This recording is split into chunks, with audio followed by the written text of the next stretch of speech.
The holographic display flickered to life in the center of the council chamber, casting eerie blue light across the faces of representatives from 47 different worlds. Admiral Sarah Chen watched the tactical readout with growing horror. Another star system had gone dark. The third one this month. The Kepler-442 system is gone, announced Counselor Vexai, his reptilian features grim behind his translation mask. 7 billion Volturi civilians, crystallized in their sleep by Zephyrian thermal bombs. A collective shudder rippled through the assembled delegates. Chen felt her jaw clench. 300 years. 300 years of this endless war, and still no one could stop it. The Zephyrians claim it was retaliation for the plasma storms the Volturi unleashed on their mining colonies. Continued Vexai. 12 million crystal folk melted alive in superheated gas clouds. Enough. The voice belonged to High Counselor Thane, a being so ancient that his species had forgotten their own name. His forearms gestured toward the tactical display, where red zones of conflict spread like a plague across the galaxy map. We all know the cycle. Attack, counterattack, escalation, temporary ceasefire, then worse attacks. The pattern never changes. Chen stood up from her seat in the human delegation section. At 53, she was young by galactic standards, but her silver hair and scarred face told the story of someone who had seen too much war. With respect, Counselor, the pattern changes because you keep trying the same failed solutions. A murmur of disapproval rippled through the chamber. Several alien delegates turned their various optical organs toward the human section with expressions that needed no translation. Admiral Chen. Thane's voice carried a warning tone. Humanity has been part of this council for barely 50 years. The Zephyrian Volturi conflict predates your species' discovery of fire. Which is exactly why you need fresh perspective. Chen walked toward the center of the chamber, her military boots echoing in the vast space. Every ceasefire you've brokered has the same fundamental flaw. You treat this like a diplomatic problem that can be solved with words and treaties. What else would you call it? Demanded Counselor Ythere, her bioluminescent tentacles flashing with irritation. These are two advanced civilizations capable of reason. No. Chen's voice cut through the chamber like a blade. This stopped being about reason centuries ago. This is about hatred so deep, so generational, that it's become part of their identity. You can't negotiate away 300 years of genocide. The silence that followed was deafening. Chen could feel the weight of dozens of alien gazes, some hostile, others curious. She had their attention now. The Zephyrians see the Volturi as chaotic plasma demons who corrupt everything they touch. The Volturi see the Zephyrians as rigid crystal tyrants who want to freeze the universe into perfect, lifeless order. Each side believes the other represents an existential threat to their way of life. Your point, Admiral. Thane's ancient voice carried centuries of weariness. My point is that sometimes you can't save everyone. Sometimes you have to choose between a terrible war that kills billions more, or a terrible peace that's forced on both sides. The chamber erupted. Delegates shouted in dozens of languages, translation systems struggling to keep up with the chaos. Chen waited for the noise to die down before continuing. The Council has tried economic sanctions. They've tried blockades. They've tried peace negotiations, cultural exchanges, even arranged marriages between royal families. Nothing works because both sides believe they are fighting for survival. So what do you propose? The question came from Counselor Drakthorn, whose species had been mediating conflicts since before most others had achieved spaceflight. That we simply accept this eternal war. Chen smiled, but there was no warmth in it. I propose we end it. Permanently. How? The same way every other war in history has ended. When one side can no longer fight. The chamber fell silent again. This time, the silence felt different. Dangerous. You're suggesting genocide, whispered Counselor Ythere, her tentacles now pulsing with what Chen recognized as fear. I'm suggesting victory, Chen replied. Clean, decisive, final victory for whichever side can demonstrate they deserve to survive. No more 300-year bleeding wounds. No more generations born into hatred. No more entire star systems reduced to radioactive graves. High Counselor Thane leaned forward in his ancient chair. And how, precisely, would you accomplish this miracle of decisive victory?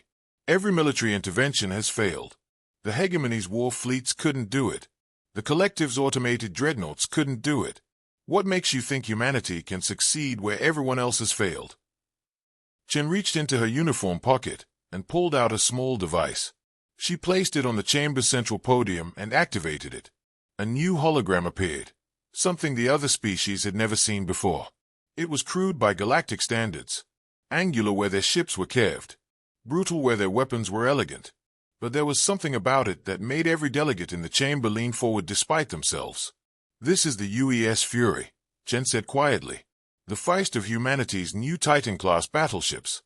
We built her with one purpose, to end wars that can't be ended any other way." "It looks..." Counselor Drakthon struggled for words. "Primitive." "Yes," Chen agreed. "We learned something in our wars that you seem to have forgotten in your millennia of civilization. Sometimes primitive is exactly what you need." 2 weeks later, Admiral Chen stood on the bridge of the UES Fury as it dropped out of hyperspace at the edge of the Arcturus Nebula. Through the viewports, she could see the aftermath of the latest battle between Zephyrian and Volturi forces. Chunks of crystalline hull drifted alongside pools of cooling plasma, the remains of ships and crews that had been killing each other just hours before. "Jesus Christ," whispered Lieutenant Commander Torres from the navigation station. "How many ships?" "Sensors read approximately 400 vessels destroyed," reported Chief Science Officer Dr. Patel, her voice carefully controlled. "Combined casualties estimated at 2 million. Chen watched the debris field rotate slowly in space, each piece catching starlight like a monument to futility. This had been going on for 3 centuries. The same dance of death, over and over, with no end in sight. "Admiral," came a voice from the communication station. "We're receiving simultaneous hails from both Zephyrian and Volturi command ships. They want to know what we're doing here." "Put them both on screen." Split view. The main display flickered, showing 2 very different alien faces. On the left, Admiral Kethmari of the Zephyrian Imperial Navy, his features carved from living crystal, blue light pulsing beneath his translucent skin. On the right, Warleader Vashti of the Volturi Swarm, her form a Bella-contained mass of superheated plasma held together by magnetic fields. "Human vessel," Kethmari's voice rang like struck glass. "You have entered a restricted combat zone. Withdraw immediately or be considered hostile." The crystal speaker lies. Vashta's words crackled with electrical discharge. "This space belongs to the Volturi. Leave now or burn." Chen stepped forward, her hands clasped behind her back. "This is Admiral Sarah Chen of the United Earth Space Force. I'm here representing the Galactic Council with a proposal to end this war." Both alien commanders laughed, though their laughter sounded nothing like human amusement. Kethmari's was like ice cracking. Vashta's was like a solar flare. "Another mediator," Kethmari said dismissively. "We have heard such promises before, human. Your predecessors offered the same empty words. The war continues because it must continue. The plasma spawn cannot be allowed to spread their chaos." "The crystal tyrants speak of chaos while they freeze entire worlds," Vashta spat, her plasma form flaring brighter. "We will not stop until every last one of them is melted into their component atoms." Chen listened to the familiar rhetoric, the same poisonous words that had justified 3 centuries of slaughter. She had read the transcripts from previous negotiations. Always the same pattern. Both sides so convinced of their righteousness that they couldn't see past their hatred. "I'm not here to negotiate," Chen said quietly. Both aliens paused. This was not what they expected to hear. "Then why are you here?" Kethmari asked, his crystalline features showing the first hint of curiosity. "I'm here to offer you each a choice. One final battle. Winner takes everything. Loser surrenders unconditionally and submits to the winner's terms." The silence that followed was profound. Chen could see both commanders processing her words, trying to understand what she was really saying. "You propose, what exactly?" Vashta's plasma form had dimmed slightly, uncertainty replacing her earlier fury. "Single combat. Your 2 strongest fleets. Everything you've got. One last fight to settle this once and for all." Chen paused, letting the weight of her words sink in. "But here's the catch. You fight each other, and we ensure that whoever wins actually wins. No more endless cycles. No more centuries of revenge. The loser's civilization submits completely to the winner's rule." "Impossible," Kethmari said immediately. Neither side would accept such terms. To lose would mean extinction. No, Chen corrected. To lose would mean survival under new management. To continue this war means extinction for both of you, one star system at a time, until there's nothing left but ruins and ghosts. And what role do humans play in this grand scheme? Vashta asked, suspicion clear in her crackling voice. Chen smiled, and this time there was something predatory in the expression. We're the referees. We make sure the rules are followed. We make sure the winner actually wins, and the loser actually surrenders. Humans. Kethmori's laugh was sharp as breaking glass. Your species has barely left your home system. What could you possibly do to enforce such an agreement? Have you studied human history, Admiral Kethmori? Chen asked conversationally. Our wars. Primitive conflicts on a single world, the Zephyrian replied dismissively.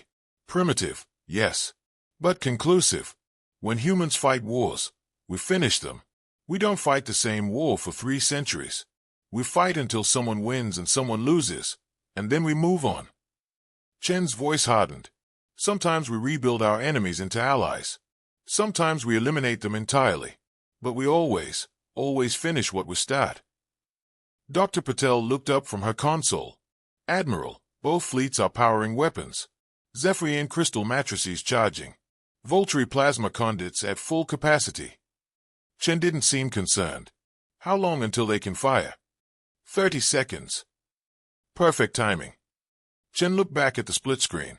So here's what's going to happen. You're both about to attack each other, just like you have thousands of times before. But this time, something different is going to happen. This time, humans are going to show you what real war looks like. What are you talking about? Vashta demanded. Chen turned to her weapons officer. Lieutenant Kim, power up the Mjolnir cannon. Mjolnir cannon powered and ready, Admiral. Target both fleets simultaneously. Full spread. Both fleets, Admiral. Kim's voice was uncertain. You heard me, Lieutenant. Both fleets. Chen looked back at the alien commanders, whose expressions had shifted from confusion to alarm. You see, we're not taking sides in your little war. We're ending it. Right here, right now. And then we're going to have a conversation about what comes next. The weapon systems of both alien fleets were fully charged now. Chen could see the telltale signs. Crystalline matrices glowing white-hot, plasma conduits burning like miniature suns. In seconds, they would open fire on each other, just as they had countless times before. Fire, Chen ordered. The Mjolnir cannon spoke with a voice that had never been heard in this galaxy before.